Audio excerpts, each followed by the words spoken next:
Salut à tous et bienvenue sur la chaîne. Je m'appelle Émile Garnier et ici, on parle de voitures sous tous les angles, entretien, astuces pratiques, fonctionnement des moteurs et bien plus encore. Si vous voulez mieux comprendre votre véhicule et éviter les erreurs coûteuses, vous êtes au bon endroit. Pensez à mettre un j'aime, à vous abonner à la chaîne et à regarder la vidéo jusqu'à la fin. Vous y trouverez des infos vraiment utiles. Travail manuel à l'électricité, aussi étrange que cela puisse paraître, il existe de nombreux types de correcteurs de phares, des simples correcteurs mécaniques aux étranges correcteurs pneumatiques et aux correcteurs automatiques modernes. Mais leur tâche est la même, limiter la hauteur du faisceau lumineux. Ou, comme le disent des personnes trop intelligentes, de former la bordure de l'ombre du faisceau lumineux. La nécessité d'une telle limitation est apparue au cours de l'amélioration de l'optique de la tête des voitures. Il était difficile d'aveugler le conducteur d'une voiture venant en sens inverse avec une ampoule de 6 volts, même à une vitesse de 20 à 30 km/h. Mais au fil du temps, la lumière s'est améliorée, les vitesses ont augmenté et le nombre d'usagers de la route s'est accru. L'aveuglement est devenu une réalité et il est devenu nécessaire de faire face à ce danger.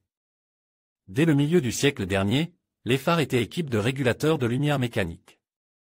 Les conducteurs étaient censés évaluer la charge de la voiture avant chaque trajet et régler chaque phare manuellement. Il va sans dire que les conducteurs ont martelé des boulons chrome sur cette question gênante et ont conduit comme ils le pouvaient. Et le système lui-même était loin d'être installé sur toutes les voitures. Ce n'est qu'en 1990 que l'Allemagne a reconnu l'obligation d'installer un correcteur de phare. Le reste de l'Europe a rattrapé son retard en 1998, et le correcteur a cessé depuis longtemps d'être une option. Il est obligatoire dans tous les cas, et s'il était auparavant permis de ne pas l'installer sur les voitures dotées d'une suspension active, qui assure une position constante de la carrosserie quelle que soit la charge, il n'y a désormais plus d'exception à cette règle. En outre, si la voiture est équipée d'optique au xénon, elle doit, conformément à la norme GOST R 51709 à 2001, être équipée d'un correcteur automatique de lumière. Ce qui, il faut le reconnaître, ne fonctionne pas toujours. Le type de correcteur le plus courant est électromécanique. L'une de ses parties est la roue dans l'habitacle avec les chiffres 1 à 4, que l'on tourne avec les doigts. À l'intérieur du phare se trouve un moteur électrique avec une paire de vis sans fin et un poussoir, qui règle la position du phare. Le mécanisme est théoriquement éternel, mais dans la pratique, ses ressources sont encore limitées, le plus souvent, le moteur à engrenage lui-même se casse, en règle générale, les engrenages en plastique s'usent, les pièces en plastique de la tige d'entraînement peuvent également se briser. Il s'agit toutefois d'un mécanisme assez fiable, qui est principalement détruit par l'âge.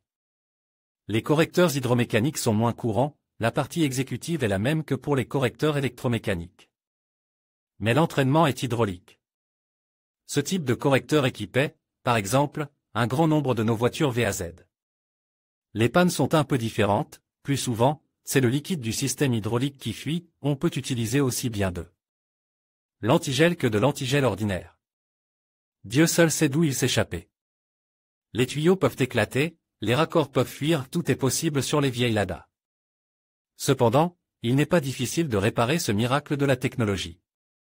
Le correcteur pneumatique n'est plus utilisé aujourd'hui, mais le correcteur le plus avancé automatique est très courant. Voici les défauts qui leur sont propres, ainsi que les plus modernes. Je vais le faire moi-même. Plus les lampes commençaient à briller, plus nous devions veiller à ce qu'elles n'éblouissent pas les conducteurs venant en sens inverse. Bien entendu, aucun correcteur manuel ne peut empêcher l'éblouissement si la voiture passe une vague sur la chaussée. Même si le conducteur est le cow-boy le plus rapide du Far West et qu'il parvient à tourner le bouton du correcteur, la carrosserie sera déjà revenue 10 fois à sa position initiale avant que le correcteur n'abaisse et ne relève lentement le faisceau lumineux. Avec les optiques au xénon, il est possible d'aveugler la personne qui vient en sens inverse de manière si qualitative qu'elle devra freiner, se tenir sur le bord de la route et attendre que ses yeux effraient retrouvent la capacité de voir quelque chose. Aucun correcteur manuel n'est donc approprié dans ce cas. Il faut un correcteur beaucoup plus rapide et, bien sûr, automatique. De tels correcteurs sont apparus, et ils sont généralement appelés systèmes de correction dynamique. Si la voiture n'est pas équipée d'optique au xénon, il suffira d'un correcteur automatique plus simple, quasi statique. Quelle est la différence entre ces deux systèmes? Le système quasi-statique présente une caractéristique importante, bien qu'il ne soit pas nécessaire de tourner quoi que ce soit. Constamment à la main, sa vitesse est à peu près la même que celle d'un système électromécanique ou électrohydraulique, les projecteurs descendent ou montent lentement selon les besoins.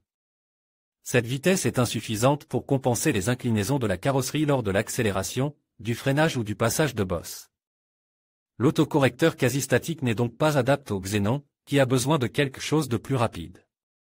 En revanche, ce système est le mieux adapté à tous les autres, il est peu coûteux, simple et tout à fait capable d'ajuster automatiquement la direction du faisceau lumineux lorsque la charge de la carrosserie change, en gros, de l'abaisser si la partie arrière s'affaisse sous le poids des passagers ou de la cargaison dans le coffre.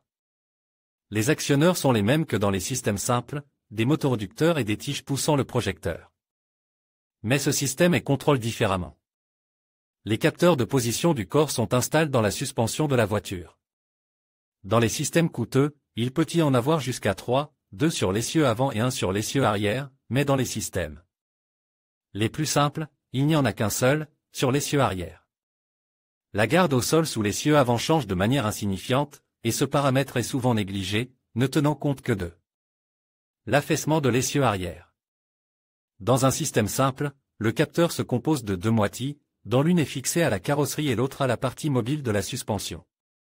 En modifiant la position réciproque des deux moitiés du capteur, l'écu tire une conclusion sur la position de la carrosserie et, si nécessaire, commande à l'actionneur de modifier la position des phares. La présence du capteur de position de la carrosserie explique le fait que le système ne fonctionne malheureusement pas toujours. Le capteur situé sous la voiture est exposé à toutes les saletés et à tous les réactifs et rouille rapidement. Parfois, le capteur se casse tout simplement, parce qu'il perd la capacité de bouger ses moitiés, et parfois ses connecteurs électriques pourrissent. Dans tous les cas, le système ne peut plus fonctionner. Dans la grande majorité des cas de défaillance de l'autocorrecteur, dynamique ou quasi-statique, ce sont les capteurs de position de la carrosserie qui sont en cause. C'est pourquoi certains systèmes Avance utilisent non pas des capteurs mécaniques, mais des capteurs à ultrasons, qui mesurent la distance au-dessus de la route. C'est un peu plus cher, mais plus fiable. Bien entendu, si les deux phares d'une voiture équipée de ce système cessent de se régler en même temps, il faut d'abord vérifier les capteurs. Et si un seul phare est déréglé, c'est le mécanisme de correction du phare individuel qui doit être vérifié. Le concept du système d'autocorrection dynamique est pratiquement le même, un système de capteurs, dont les informations sont transmises à l'unité de contrôle, et un mécanisme exécutif. Mais seulement si le moteur réducteur dans le système quasi-statique est le même que dans le système électromécanique, séparément du projecteur, alors dans le système dynamique l'entraînement du réglage est généralement effectué par un moteur électrique pas, qui fait partie du projecteur. Une telle conception permet de modifier l'angle d'inclinaison du faisceau lumineux presque instantanément. Cependant, les dépenses de l'unité de contrôle pour le traitement des informations provenant des capteurs de position du corps sont beaucoup plus importantes, si les capteurs quasi-statiques de l'autocorrecteur peuvent être interrogés une fois par minute et demie. Il est normal que le système dynamique le fasse 6 fois en une seconde. Il s'agit d'une mesure obligatoire, dans le cas contraire, la vitesse de l'actionneur de contrôle du faisceau n'aurait aucun sens. Et la voiture ne serait pas en mesure de maintenir les limites de lumière et d'ombre du faisceau dans les limites normales. Les pannes de ce système sont généralement les mêmes que celles du système précédent, le plus souvent, ce sont les capteurs qui tombent en panne. Et ce n'est même pas le pire des scénarios, car le mécanisme de réglage des phares est beaucoup plus coûteux, et il est plus facile de remplacer le capteur. En outre, les capteurs ABS sont souvent impliqués dans le fonctionnement de ce système, car ils sont nécessaires pour déterminer la vitesse réelle de la voiture. Si le capteur concerne tombe en panne, le système cessera également de fonctionner correctement. Si les correcteurs électrohydrauliques les plus simples de VAZ pouvaient parfois être réparés avec du ruban adhésif, le diagnostic des systèmes dynamiques modernes d'autocorrecteurs ne peut souvent pas se passer d'un scanner. Cependant, si vous voulez vraiment tout réparer vous-même, vous pouvez essayer de le faire avec un multimètre, vérifier les signaux des capteurs de position de la carrosserie et le câblage qui les relie à l'écu. Il est fort probable qu'un diagnostic aussi simple permette de déterminer exactement ce qui est casse. Bien sûr, il est difficile d'imaginer le propriétaire d'une nouvelle BMW se glisser sous sa voiture avec un testeur. Mais il y a peu de chance, de nos jours, les réparations peuvent être trop coûteuses, même pour une personne aussi prospère.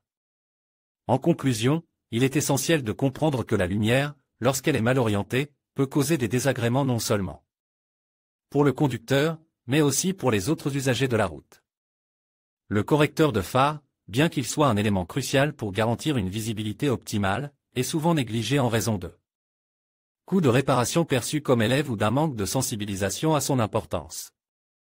En prenant conscience des conséquences d'un éclairage inapproprié, nous pouvons encourager davantage de conducteurs à réparer leur système de phare et ainsi contribuer à une conduite plus sûre pour tous.